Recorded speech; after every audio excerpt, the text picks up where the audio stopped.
Hi everyone, in this video I'll be showing you how to check for undefined in JavaScript. So let's get started. So first let us create a undefined variable. Alright, so for that let me just use the var keyword. Var, let me just have a variable name as number1. Let this be our variable name, and this variable is now undefined because even though we have declared this variable, we haven't assigned any value to this variable. So if I just now have console.log of number1 and save it, and if I just now run it, I'll be getting undefined over here. So now let me show you how to check by using a simple if and else condition. Alright, so if I will just pass the variable name which is number1, and by default undefined is treated as false. So in case if you're having a variable which has a value of undefined, it will automatically go to the else block. Alright, so let me just show you right now.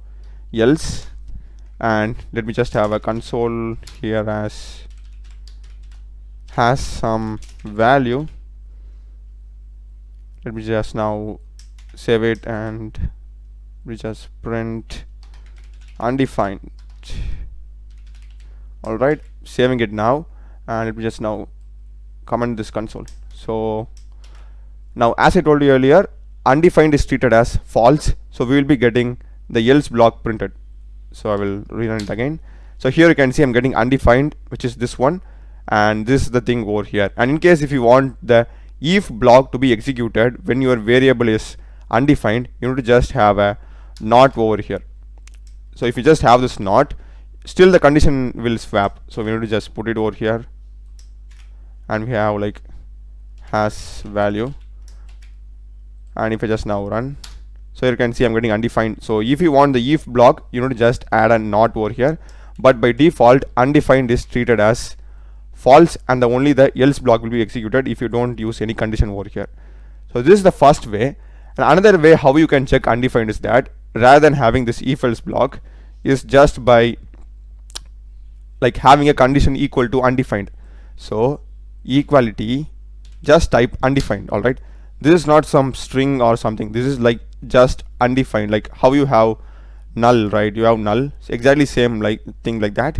You need to just have undefined. So I'll just put here undefined, same thing. I will just now run it. So here you can see I'm getting undefined, which is this number, and I'm getting undefined, which is the console log. And if I gave some value, let me give some value as 1 2 3, and if I save it and if I run it now, so this time I'm not getting anything. So I'm not getting this console over here, I'm getting the number. So this is enough, I guess. These are some of the ways you can check undefined in JavaScript, and I hope you would have found this video useful. Do check the playlist of my channel. I've done many tutorials in C, C++, Java, Python, Node.js, React.js, MongoDB, MySQL, Spring Boot, CRUD operations. So check them out, subscribe me. Thanks for watching.